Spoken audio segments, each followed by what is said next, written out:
Hey, welcome to Daily Strength. Today we want to talk about meeting Jesus at the crossroad. Hebrews 2:18 tells us that at the crossroads of your life, He is able to help those who are being tempted. I read recently that, think of this, an estimated 40 million Americans view internet pornography on a regular basis. Worse yet, the average age of exposure is 11. And even what's worse yet is that 47% of Christians polled said that pornography on the web was a major problem in their home. Well, in light of these alarming statistics, I really wasn't surprised when I received a letter from a man who had given in to the lure of internet porn. Broken and ashamed, he was desperate to climb out of the sludge that Satan had lured him into. He told me that he finally decided to tape a picture of Jesus in the corner of his computer screen. And with a sense of relief, he told me that seeing Jesus made his choices clear, and that he couldn't go where he had gone before as long as Jesus was in clear view in the corner of the screen. Hey, not a bad idea.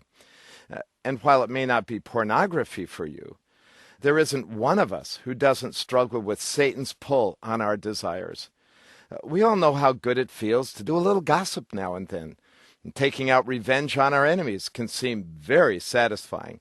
And cheating on our boss or even on our wife is an option that may at times be very alluring. I'm sure you could add a few of your own temptations to the list. But in the midst of it all, we need to remember that every temptation brings us to a critical crossroad. One sign points to momentary thrills that are like jumping out of a plane. Soaring through the air with no restraint can be a thrilling thing, but inevitably the impact of hitting the ground is devastating. Or we can choose the Jesus road. Not always easy at first, but the rewards indeed are out of this world. And perhaps the most important thing we need to know is that at the crossroad, the choice is not just between good and bad.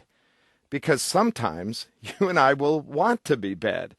Nor is it just about not wanting to get caught. Satan will tell you that you're clever enough not to get caught, or worse yet, he'll whisper in your heart, who cares if you do get caught? So here's the real deal. Choosing to sin is choosing to flaunt your desires in the face of Jesus. It's like telling him, I'd rather do this than stay tight with you. Or, hey, I love my sin more than I love you. It's a personal thing, and he always takes it that way. So at the intersection of temptation, choose Jesus. That person who offended you may not deserve your forgiveness, but Jesus deserves your loyal love, so we forgive for his sake. An affair, a small compromise here or there, overcharging to satisfy a fleeting need, lying to get out of trouble. They may all seem very convenient, but all of them are a direct hit on Jesus. So just say no to sin to prove that we love him more than whatever is luring us away from him. In fact, you should want to be tempted once in a while just to let Jesus know in real-life terms how much he means to you. He's always standing there at the crossroad of temptation.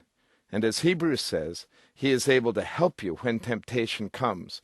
In fact, in Hebrews 4:15 through 16 we read that he's been tempted in every way, just like you have, and will give you grace and mercy to help you in your time of need. So look for him. He's in the corner of the screen of your life, welcoming you to the pure joy of going his way with him.